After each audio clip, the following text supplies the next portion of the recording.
Olá, aqui estamos para dar continuidade à nossa catequese sobre o segundo pedido do Pai Nosso, venha a nós o vosso reino, nos padres da Igreja.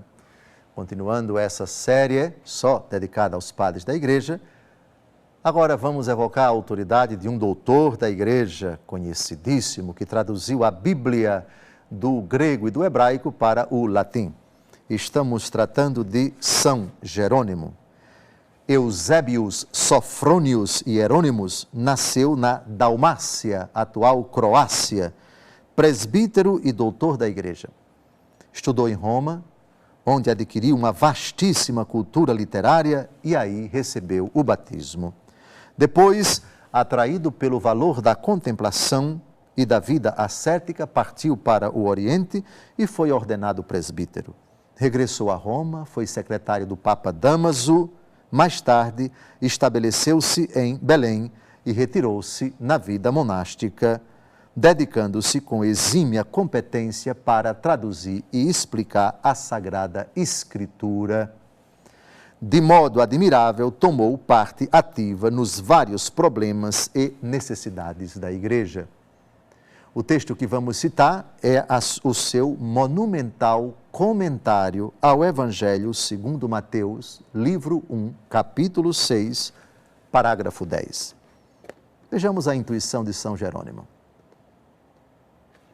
Pede, tanto de maneira geral, por seu reino sobre todo o mundo, para que o diabo cesse de reinar nele, quanto para que Deus reine em cada um de nós, e que o reino não reine, o pecado não reine no corpo mortal do homem. Ao mesmo tempo, consideremos que pedir o reino de Deus, sem temer seu juízo, expressa grande audácia e uma consciência pura.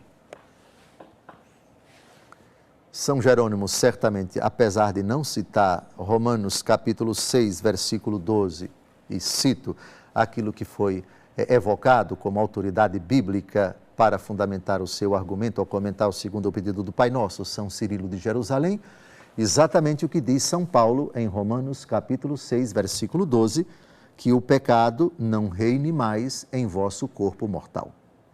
Então, São Jerônimo vê aqui o grande entrave, o grande obstáculo para o reino de Deus, o pecado no coração do homem.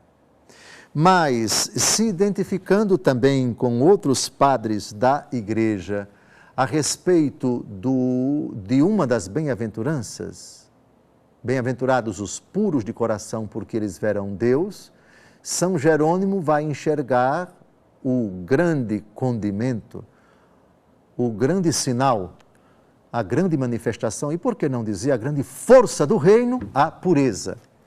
Só que ele coloca também audácia e consciência pura. Consciência pura é uma outra forma de falar, bem-aventurados os puros de coração. Então, se você tem a consciência pura, você tem audácia que se manifesta de duas formas, uma para cima e outra para baixo. Como assim? O que é audácia para cima e audácia para baixo?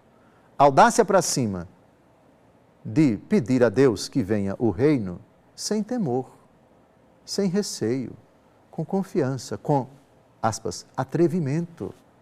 Peça a Deus e não receie pedir. Peça mesmo e peça muito, com toda a intimidade, salvaguardando o respeito que você deve ter para com Deus.